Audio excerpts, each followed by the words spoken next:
제가 어제 최고위원회에서 말씀드렸습니다만은 가장 중요한 거는 국민과 당원의 마음과 뜻을 따르겠다. 특히 제가 오늘 광주에 와서가 아니라 광주가 우리나라 민주주의 심장인데 광주와 호남의 그 유권자들, 국민들의 마음을 저희가 경청한다라는 자세로 여기 와 있다는 말씀드립니다. 그래서 오늘 원래 그 합당 문제와 관계없이 오늘 일정이 잡혔는데 그 취지 연결되었습니다만은 특히 광주와 호남 시민들의 생각을 경청한다라고 말씀드리고 싶고 제가 이제 반복되는 얘기입니다만은 민주당도 조국혁신당도 당의 공론화 과정을 반드시 거쳐야 합니다. 그 절차가 양당 모두 이제 시작된 것이다라는 점 말씀드리고 싶고 어르신들과의 문답 과정에서 얘기를 했습니다만은 이제 결론 맨 마지막에 결론을 전제해놓고 이렇게 거꾸로 소급해서 보시지 않았으면 좋겠다.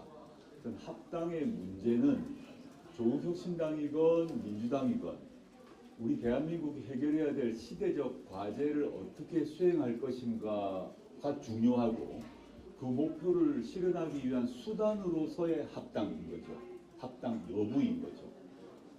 그 두 당도 조국혁신당 경우는 그러니까 민주당과 조국혁신당 같은 경우는 각각 대한민국의 시대적 과제에 대한 고민을 하고 있지 않습니까? 그 과제를 실현하기 위한 방도로 수단으로 합당을 거론하신 거 아닙니까?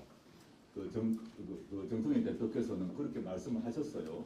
조국혁신당은 정성희 대표의 제안과 관련해서 두 가지 점을 얘기를 했습니다. 첫째, 그 탄핵 문제라거나 검찰개혁, 사법개혁 문제는 똑같다라는 얘기를 답을 했고, 두 번째, 제가 어제도 이미 얘기를 했습니다만은 정치개혁과 개헌 문제, 사회권 선진국 문제, 토지 공개적 문제 같은 경우는 조국혁신당의 독자적 비전과 정책이 있는데 이거를 저희가 포기하면서 할 수는 없고 이 조국혁신당의 정치적 DNA 만들어졌을 때 그걸 가지고 태어났다는 얘기입니다. 비유가 민주당과 다른 독자적 비전과 정책을 얘기해 왔지 않습니까?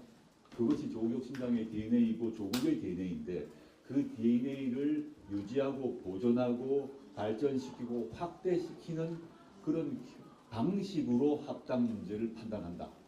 이게 저의 일관된 입장이고 그렇기 때문에 그 합당 문제는 단지 의석의 합, 163석과 12석의 합 이렇게 보는 공학적 관점이 아니라 그렇게 보게 되면 이제 12석을 더하면 어떻게 되지? 이런 문제, 산수의 문제가 아니라고 생각하고 합당의 문제 역시 저는 비전과 가치의 합 이렇게 문제를 봐야 된다고 봅니다.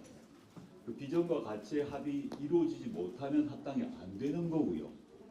비전과 가치의 합이 이루어진다고 하면 또 조국혁신당의 정치적 DNA가 유지되고 보존되고 확대된다고 하면 그게 확장되는 방향이라면 그게 또 가능할 수도 있겠죠. 지금은 어느 경우는 확인할 수가 없다. 두 번째 날 아닙니까? 접촉도 없지 않습니까? 그래서 저는 정당으로서 정치인 개인 또 조국혁신당이라는 정당으로서 그 정당이 가지고 있는 비전과 가치가 있잖아요. 그 비전과 가치가 확장되는 방식, 실현되는 방식으로 가져야죠. 이 원론을 말씀드리는 것입니다. 그래서 아까도 시민사회단체분들이 질문에서도 제가 답을 한 것입니다만 이 양자를 합당과 정치개혁 또는 독자 노선과 정치개혁을 양자를 둘 중에 하나를 흑백으로 선택할 수 있는 게 아니다. 정치 과정이란 그렇지 않다라는 말씀드립니다.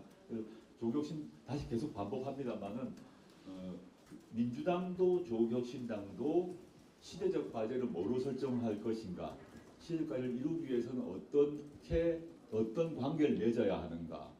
그래서 민주당에서는 합당을 제안하신 거고 조국혁신당은 그걸 존중하면서 조국혁신당의 독자적 가치와 비전을 실현하기 위해서 우리는 어떻게 해야 될 것인가를 논의할 것이고 그거에서 당원들이 그 논의 과정에서 조국혁신당의 독자적 비전과 가치가 확장되기 위해서는 이렇게 해야 된다는 결정을 하면 그 결정에 따라야 되죠. 이걸 지금 현재까지 얘기할 수 있는 것이다.